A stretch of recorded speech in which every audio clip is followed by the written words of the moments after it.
Hey everyone, Hibba Fisher here.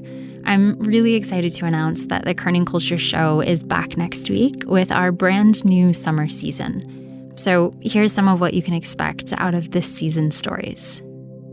You know, I'm coming in there with the same energy that any other young kid from America is coming onto the stage with, but I'm carrying this weight of this place that I'm from and this name that I have and this way that I look that changes how people take it in. So this is the first letter that I read that made me think, okay, what is going on here? It seems like something really bad has happened at this school, and this person is trying to make it public. So I got out of the car and everybody was kind of smiling and looking at me because I'm the elephant guy. And we walked out and then there they were, the footprints, frozen in time from maybe as old as 7 or more than 7 million years. And I just cried. I just burst into tears. And I always imagine what a childhood, like we're saying whose dad is better, the one who manages to stay alive or the one who dies.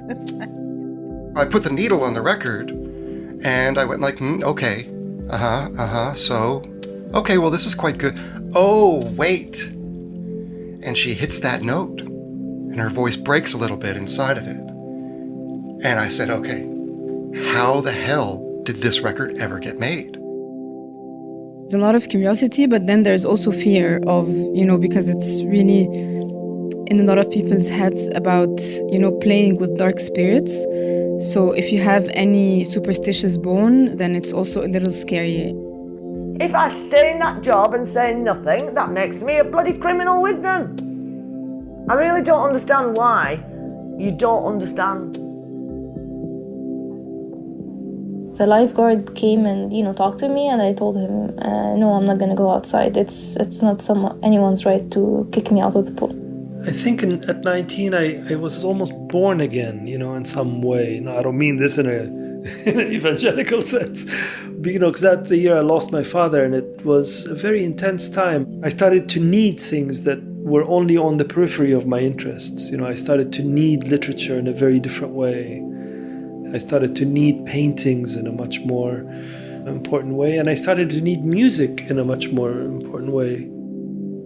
The rule was, the first rule that I had is rockets for space exploration and not for wars. And that's how it started. We'll be here with you every Friday this summer, starting next week with our first new episode. Tell all your friends to subscribe too so they never miss an episode. We'll see you next week. Thanks for listening.